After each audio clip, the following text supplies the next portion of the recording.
Loh kula itu karena hidup dengan istri saya sama anak saya. Jadi yang ngurus anak saya sendiri. Jarang kula ngurus dalam jarang. Ya, memang saya punya standar pakai kitab-kitab kados hikam. Saya ini merasa hidup di dunia itu sendiri. Sampai tak warai la Allah kalau kotar. Imam yang ngarang hikam itu punya resep supaya kamu seneng terus. Liyakil lama tafrahu bihi, mesti yakil lama tahzanu bihi. Usahakan sedikit sekali apa yang bikin kamu seneng, maka akan sedikit sekali yang bikin kamu susah. Jadi misalnya kulo nih, jadi kiai misalnya cari wong ya kulo kiai wong alim, jelas nak ngalim, nak kiai rapati ya, nak ngalimnya jelas. Tapi nak kiai rapati, nah kan kiai tapi ra ngalim. Nah kulo nak darah wong alim malah muni ya jelas. Nak kiai rapati ya, kulo rapati nurut, tapi aturan masyarakat rapati apa? Nah sampean kiai tapi orang apa? Ngalim. Ya beda. Ndak ini memang bedanya jauh. Ya mungkin lebih kiai sampean gimana? Cara derdek-derdek dongo meyakinkan sampean. Tapi cara artine dongo piye paham kulo. Lha boten iki nyata, sampe rasa tersinggung. Napa barang-barang napa? Nyata. Nah, kalau sering ditakoki kiai-kiai masalah. Resepnya apa jenis? Konjinan rata susah, padahal kita rata wiridan, rata muhaisisip. Resepnya ilmu itu gini kata hikam. Ulama yang kayak hikam tuh pernah ngarang kitab tuh saking syukurnya entah saking angkuhnya terserah ngomentari. Kamu harus yakin bahwa di sisa hidup Anda itu tidak akan maksiat lagi. Sehingga kalau kamu ditakdir maksiat, anggap saja akhiru maksiatin kudirat alaika. Anggap itu yang terakhir. Siapa yang menganggap mohal bahwa dia tidak akan dosa sampai mati, berarti menganggap Tuhan itu lemah. Karena cara berpikir kita kan bayangkan hidup itu 40 tahun lagi. Misalnya saya sekarang umur 40, bayangkan umur kadang 4 tahun meneh. Sampean misalnya umur selawe, bayangkan selawe tahun meneh. Sehingga nganggap dalam durasi ini selawe tahun kok orang maksiat kan mohal. Apalagi sampai sudah tahu maksiat itu bakatem, paham? Ya maksiat ya kelas-kelasan, nak bikin pacaran. Nak wong iso omah yo nakal, nak sing setengah soleh ya berbau proposal ya sesuai kontaknya dhewe-dhewe. Itu kan urusan masing-masing. Ya itu kan urusan masing. Moe wakisabu ala wong ngene ora ana sing roh moe wakisabu. Ala. Rombongan wali songo, mbok kangen wali songo, mbok golek selisih wawahu napa? Alam. Sing roh pangeran piyam. Mbok kangen wali, mbok golek selisih margin. Niku pokoke wawahu napa? Ya itu kan urusan jenengan mbek pangeran, mboten urusan kula.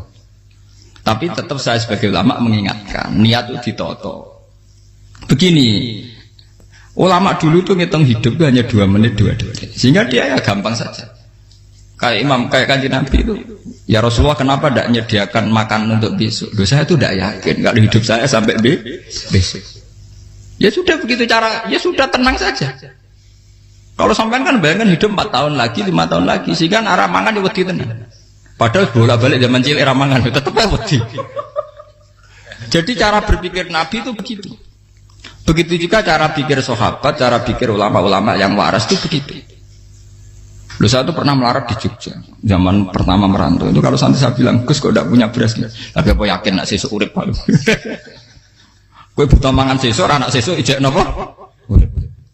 Cara berpikir ulama itu begitu. Sehingga melihat maksiat juga gitu.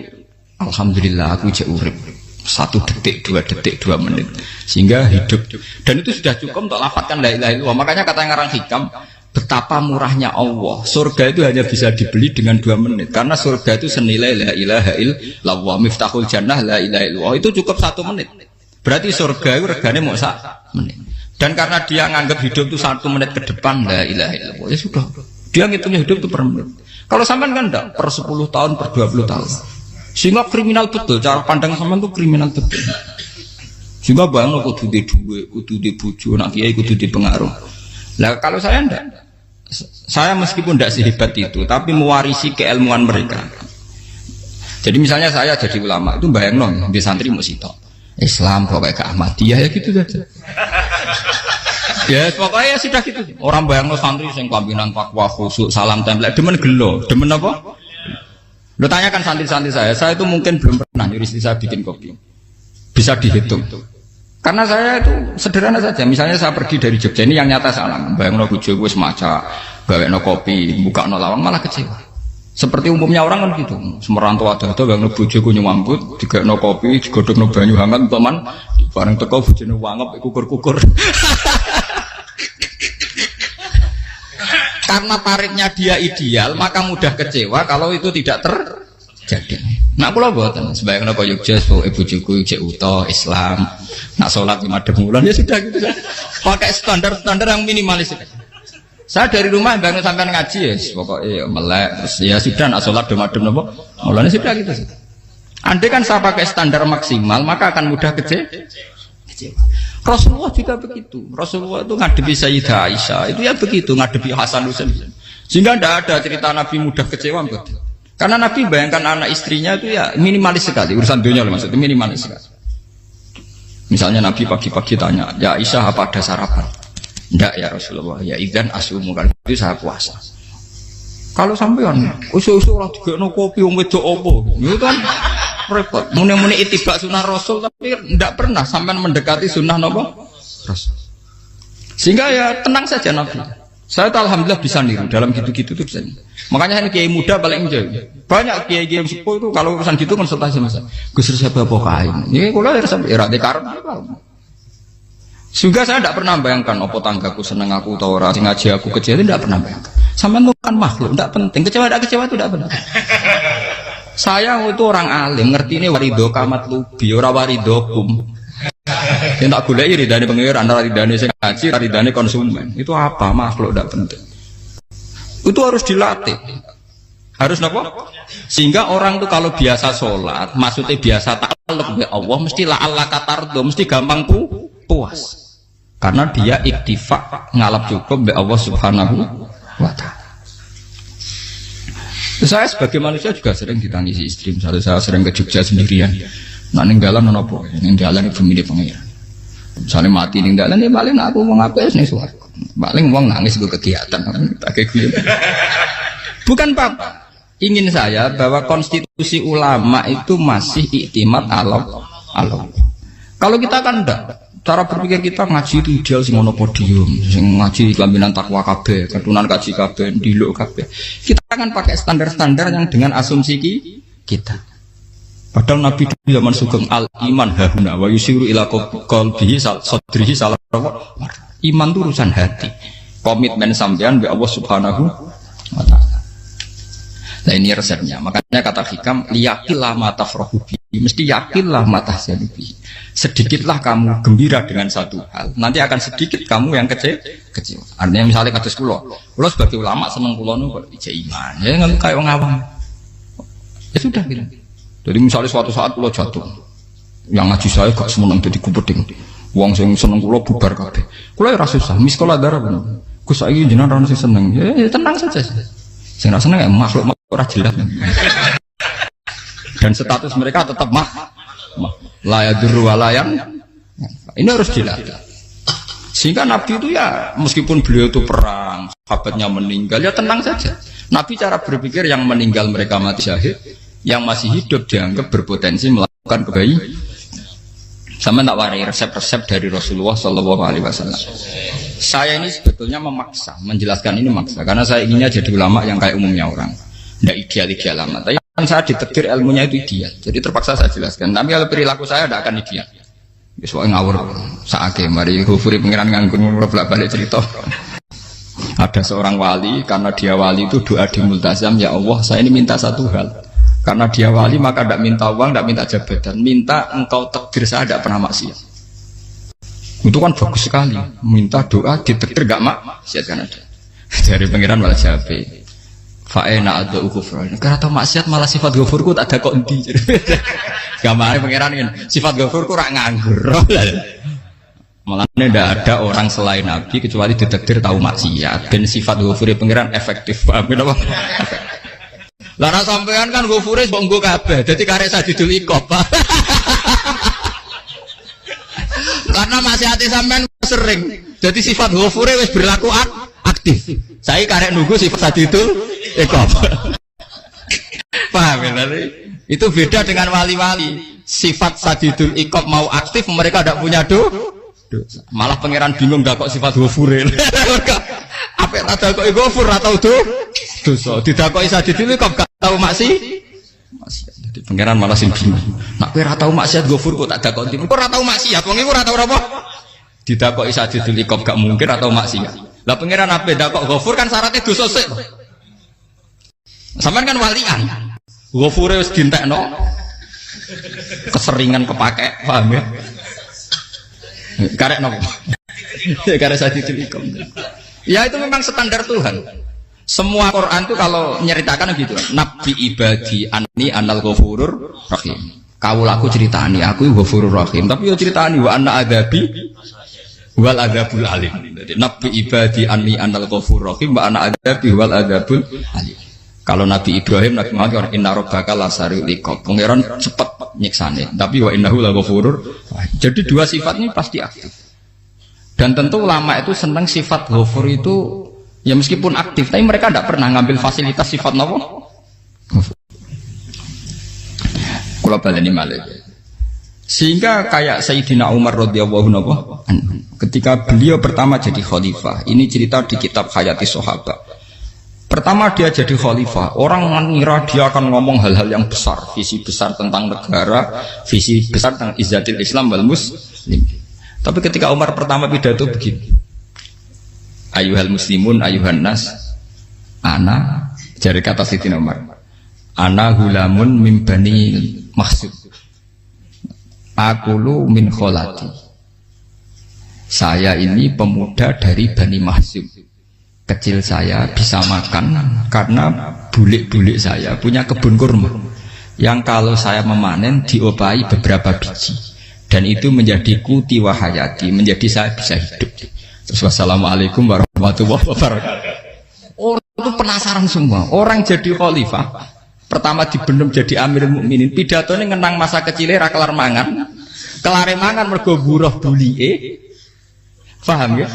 Ngondoh kurma terus dikai tamarotin, beberapa kurma sing dadekno iso dan itu saya pakai sampai ketemu Allah Subhanahu wa taala saya pakai.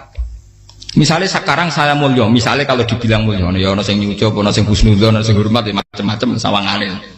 Itu bodoh sekali kalau saya menikmati itu, bodoh sekali.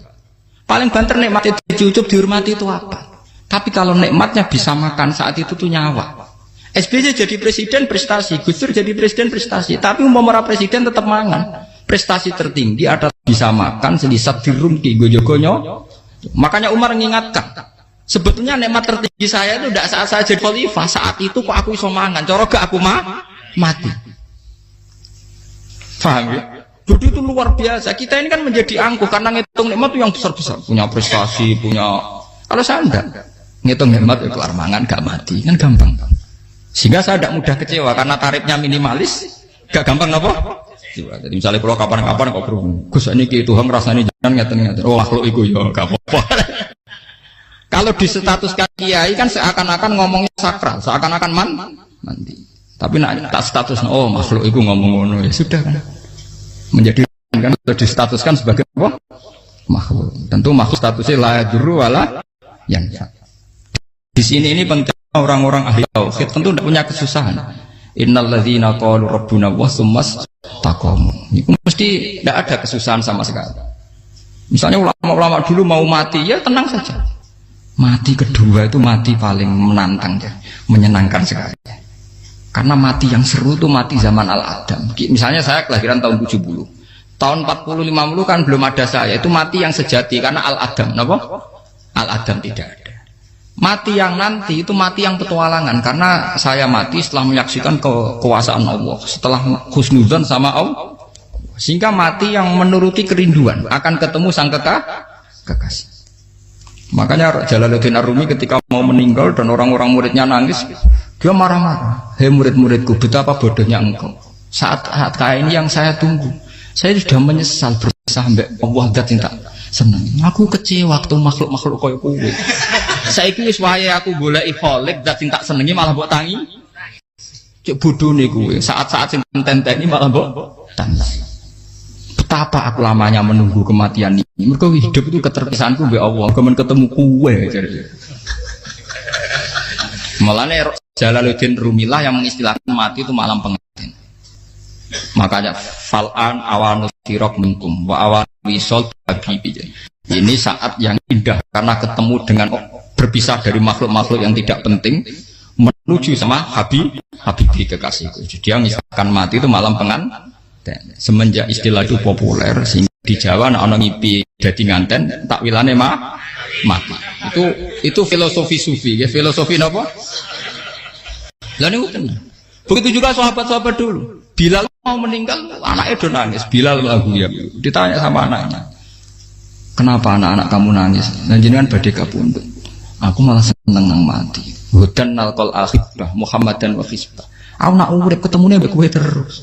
Malah nak mati ketemu Nabi Muhammad. Hudan nalqal akhibah Muhammadan wa hisbah. Nah, dengan cara pandang begitu maka hidup itu enjoy saja. Ya saya sebenarnya keberatan pakai kelas ini, keberatan karena saya harus ngulang sampean-sampean. Ya makanya potensi kayak saya tentu mengurangi jadwal ketemu. Makanya saya mohon kalau tidak penting itu jangan sungkan. Anggap saja itu bagian dari hormat saya. Ya minimal sampai anak misalnya di dua saya ketahui gue jajan pentolan lah apa mau kesuwan bareng malah repot. Bos ganggu wong anak peleleran pak. Nah misalnya sampai kepentak kok hukum, uang nak pinter, hukumnya takokan ya ringan, takok kita tanggam paling bisa. Karena pertanyaan yang ringan tentu ya ringan-ringan saja kan. Gak perlu kiai kali ber. Sampeyan ora usah GR. Kalau pertanyaannya angel Gus gak ono sing iso jawab. Wong nak ra alim tahke, iku pertanyaane ya ora patimu itu. Iku wis kangelan ngoten. Ini mboten ngenyek tapi padha enak. Padha napa? Makanya kalau latih. Jadi hikam sendiri itu ada manhaj, ada metode. Kalau orang supaya tardo, liyakil lama tafrohubi, yakil lama tahsen. Anak saya itu kalau habis main pulang, itu saya senengnya pol. Istri saya pernah jangan. Gus, anak mulai senengnya dek biro-biro, anakku mulai nih ngomah, misalnya terus biasa. Saya terus anakku lo main mulai itu seneng. Biro-biro anakku mulai nih ngomah. Dipanggil anak saya bapak itu senengnya sak boleh. Biro-biro ada yang manggil bapak. Jadi saya pakai standar minimalis. Saya tidak pernah pakai tarif. Dia anak yang ideal dihormati orang. Sampai anakku sujud nih pangeran, ngerti pentingnya mau tasbih. Makanya anak saya tak namakan tasbih semua. Itu ya sudah senang. Saya tidak pernah bayangkan anak saya jadi kayak besar dihormati jemput. Mari gampang kecil. Ya, sekolah kan Sayyidina Umar. Saya pemuda dari Bani Mahzub. Yang kecilnya bisa makan karena buruh bulikku. Akal tuh tamarot. Wah itu saya baca tuh nangis betul. Betapa hebatnya Sayyidina Umar. Mengingatkan ulang bahwa nikmat tertinggi itu ya makan karena makan kaitannya nyala. Orang jadi bupati enggak jadi bupati tetap makan. Jadi kalau ngatain saya tarifnya minimalis sekali. Oh, kalau orang sudah makan gitu lah Allah kata mudah sekali. Tapi kalau sampai tarifnya ideal harus di mobil kudu sangune akeh. Mosok gue mobil gak sanggup akeh. Barang gue sanggup akeh kudu gue penderek. Mosok kere lunga juga kok tanpa penderek. Nang penderek maju. Mosok ora kena dikeloli jadi malah repot. Akhirnya gue wong ayu. Harus selingkuh dijari sing we. Itu perkara meneh. Mau ruwet nuruti tahapan-tahapan duniawi makanya resep kalau ingin itu kan sholat, maksudnya sholat itu dihayati secara tauhid ya, dihayati secara tauhid. Misalnya inna sholati wa nusuki wa mahyaya wa mamati lillahi rabbil alamin. Itu akan pasti Allah katar, pasti mudah melihat alam ini ridho. Ini satu sekelumit ya, di resep orang ulama yang saya meniru beberapa di kitab Hayati Sahabat, di kitab Hikam dan meniru terutama ini semuanya sanad dari Rasulullah Shallallahu Alaihi Wasallam. Makanya suatu saat Nabi itu kagum. Abdullah bin Mas'ud itu jalan dan dikawal oleh beberapa malaikat. Terus Nabi itu heran. Ya Abdullah, kenapa itu selalu mengawal kamu? Kata Abdullah bin Mas'ud, ya Rasulullah, inilah akhtu khutwatan, illa wa azunnu alla akhtu wa ukhra. Wa ma akatu luqmatan, illa wa azunnu alla alqamu ukhra. Saya itu tidak pernah melangkah, kecuali saya tidak pernah yakin apa betul saya bisa melangkah lagi. Jadi perlangkahnya itu dia iktimat Allah. Dan saya tidak pernah mengunyah satu kunyahan kecuali saya tidak yakin apa betul saya bisa mengunyah lagi. Setiap kunyahnya tetap semuanya berada Bismillah. Semua itu atas nama pertolongan atas kata Rasulullah. Orang kakak andikan saya ada nabi terakhir itu jadi nabi. Jadi kemana Makanya dulu Nabi itu sering ngendikan, adekan orang-orang kayak gitu itu ada nubuah, tentu mereka punya derajat napa? Nubuah. Jadi tidak jadi nabi tapi punya derajat napa? Nubuah. Lah orang yang cara berpikir gitu tentu tidak khawatir apa yang hilang dari dirinya karena dia berkontrak dengan Tuhan hanya per menit per detik. Jika mempunyai resep al-mu'min yusiru sana Allah ayakuna li nafsi zakiron.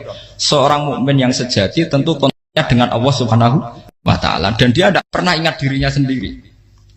Kayak sampean pas umat tapiil, Allahu Akbar, Allah Maha Besar, subhanak. Selalu ana wong ngrasani itu termasuk lali utange barang itu. Tapi yang jelas kan menjadi enjoy dengan dirinya sendiri. Paham ya? Menjadi enjoy dengan dirinya karena dia tidak sering punya kontrak dengan makhluk. Nah ini maksudnya Allah kau janganlah Allah kata kamu pandang apa nak sholat terus kabul kajati apa nak sholat terus untuk duit ya bar karena cara pikir iso aja nak duit ya. Dan ini resep ya, dan resep ini dari ulama-ulama yang istinad ila Rasulillah sallallahu alaihi wasallam. Karena kalau Nabi itu memang cara pandang Aisyah itu pernah ditanya, ya Aisyah, saya ini ingin makan apa daging yang dari sahabat ini masih. Wah ya Rasulullah sudah habis karena tak kasihkan tetangga. Itu Nabi tidak marah-marah, malah bilang, kamu benar Aisyah, biru yang kamu kasihkan tuh yang masih. Kau nak daging dipangan dewe kadang nuruti nafsu, nak dikekno wong sudah kau nuruti perintah pengen. Jadi Kanjeng Nabi beneran Aisyah daging ijek. Mung klono tiyang malah ijek, sing mbok sudah kau malah sing ijek. Cara berpikir Nabi itu begitu. Tapi tahu-tahu disederhanakan sunnah Nabi ya serbanan. Lah itu kan ya memang itu bagian dari sunnah Nabi, tapi sunnah seharga 10.000. Paham ya? Ya monggo mawon sampean sunnah Nabi serbanan gitu, tapi itu sunnah yang bisa dibeli dengan murah. Hakikatnya sunnah Nabi itu rata-rata bentuknya perilaku, napa? Sampeyan delok dawuh Aisyah tengene tiba berjanji, kana khuluquhul Qur'an wa shimatuhul ghufran yansahu lil insan wa yafsahu fil ihsan wa ya'fu 'anil dzambi idza kana fi haqqihi wa sababi. Kana khuluquhul Qur'an, Nabi ku akhlak dasare wis kaya Qur'an plek. Urusane akhlak. Wa shimatuhul ghufran, ciri utama sifatnya Nabi gampang nyepuro. Yansahu lil insan. Dan Nabi punya niat baik pada seluruh manusia. Wa yafsahu fil ihsan, sering melakukan ihsan. Lah nek sunah Nabi ngoten kan luwih sering kula Quran ya wis hafal mulan. Wasimatu kufron kula gampang nyempuan sampean ngaji angop ya ora tau tamu. Yang sahulil insan kula bedina nate tiyang mulan. Wa yafsahu fil ihsan tak ge gampang. Kula mulan ora tau. Itu sakmene kudu podium kudu wong dilo ya ora. Pokoke anggere kiamat dia ya medeng mulon ya sudah. Loh itu kan dawuh Aisyah ketika ditanya kaifa kana khuluqu Rasulillah. Dan itu semua dijawab oleh ahwal, oleh sebuah perilaku. Tidak ada Aisyah jawab nganggo atribut. Oh Nabi itu jubahan, serbanan, tidak ada itu. Memang itu sunnah ya, satu itu sunnah kan jangan salah paham ya. Tapi itu sunnah yang tidak dijawab oleh Aisyah. Sunnah yang sampean jawab sendiri paham. Aisyah yang istrinya Rasulullah ketika ditanya kaifa kana khuluqu Rasulillah, beliau jawab kana khuluquhul Qur'an wa simatuhul ghufran yansahu lil insan wa yafsahu fil ihsan. Semuanya akhwal wa ya'fu 'anil dzambi idza kana fi haqqihi wa sababi wa idza dia haqqu wa lam yakun li ahadi marra'ahu badihatan haba wa idza ta'ahul miskinu ajaba yaqulul haqqa walau kana murra wa la yutmiru lil muslimin hisau walau. Semuanya itu akhwal, satu perilaku sosial. Saya mengakui kalau serbanan sunat, ya saya ngakui. Tapi sunnah terus karena saya mewakili yang akhwal tadi, yang apa? Lah mungkin untuk sampeyan, monggo kalau untuk ngisi sunnah. Tapi mbok ya adil itu. Ini bukan kritik mboten nggih. Yang meyakini serban sunat kan sudah banyak dan itu bagus. Tapi cobalah juga meyakini ahwalu Rasulillah. Makanya mansana sunnatan itu rata-rata ulama maknani siapa yang ikut sunnahnya Nabi. Rata-rata ulama nafsir ahwalu Rasulillah wa af'alu. Perilaku sosial Rasul. Makanya terusannya wa idza ja'ahul miskinu ajabah. Kalau dipanggil orang miskin ya datang. Ya maksudnya ada harus orang miskin manggil pas resepsi kawin boten. Misalnya ana wong melarat kuwi di sepeda motor, wong melarat iki yo ngeteroni puskesmas ya mbok terno. Wong melarat loro yo nukono misale apa minyak kayu putih mbok tekani. Ora kok ngerti-ngerti mbok ngurusan walimatul urus sing wajib piye. Payah. Lho lan padahal miskin aja pe ora ana hadise urusan walimatul urus mboten. Kalau orang miskin manggil ya dalam riwayat hadis ya Nabi sering dipanggil orang miskin ya Rasulullah mbok datang ke rumahku ada apa terus ya Nabi saya tuh ingin rumahku sing elek jenengan nanti sholat teng mriku ya Nabi datang ya sholat saja ya harus jangan fi ayyi makanin aradta an usolli fi kamu di tempat mana kamu seneng sholat teng mriki ya Rasulullah ya Nabi sholat sing ngundang ya waras pisan kenangan mek Nabi kok mae dienggo sholat Nabi ampean tahu tanggung kiai kon sholat kon promosekno anakmu iku paham Gaya itu nggak nunggu kersane ketampi PNS waduh. Padahal kiai ini dia anak era PNS. Kalau dulu kan sahabat ngundang Nabi itu ya gitu. Ya Rasulullah saya itu ingin sekali engkau sholat di rumahku. Fa'takhidahu musollan. Kemudian tempat yang pernah engkau sholati mau tak pakai musola pribadi. Makanya masjid kiblat itu rumahnya sahabat. Karena dulu Nabi pernah sholat di satu tempat. Adalah ono perintah tahlilul kiblat itu di rumahnya sahabat. Itu sahabat dulu itu kalau ngaturin Nabi itu kenanya ingin Nabi pernah sholat di situ. Nah, ilmu ngeten ini mentek. Ya untungnya enten kula, dadi ono sing eling-eling ya, Bang. Nah, sampean kudu syukur ya. Artinya syukur ya. Orang kayak saya itu ndak usah sampean dikte-dikte ngikuti hukum adat. Kalau ngoten sampean gelo mergo kula ora iso teko, kula ya gelo perkarane ulama kok mbok atur. Makanya saya sering guyon cerita saya itu kalau di pasar Pandangan dulu tuh anyaran boyong sering di pasar ditanya sama Gus wong alim kok di pasar piye aneh tuh ya aneh kuwi aneh piye bodohnya wong alim kadang masyarakat tuh tidak sadar keanehan dirinya sendiri mereka enak saja merasa kalau orang alim ke pasar tuh aneh mereka tidak sadar orang bodohnya wong alim ya aneh enak saja mereka mikir sepi paham ini supaya sampean la'alakan apa makanya untuk Rasulullah Nabi itu sering ngendikan nek ana tamu hormati tapi etika mertamu di Rasulullah itu walakin idza du'aitum mertamu Nabi itu nunggu ditimbali walakin idza du'itum du'iya mabni majhul ketika kamu ditimbali fat jadi ya ayyuhalladzina amanu la tadkhulu buyutan nabiyyi illa ayyudzana lakum jadi untuk sowan Nabi itu nunggu dipang meskipun sahabat tuh rindu Nabi, tidak berani sowan ke dalamnya Nabi. Kalau ingin ketemu Nabi di barengno pas sholat jamaah, karena Nabi pasti keluar di mas. Andai kan Nabi nerima tamu di rumah, ya ora sido dadi Nabi. Amen nampa tamu.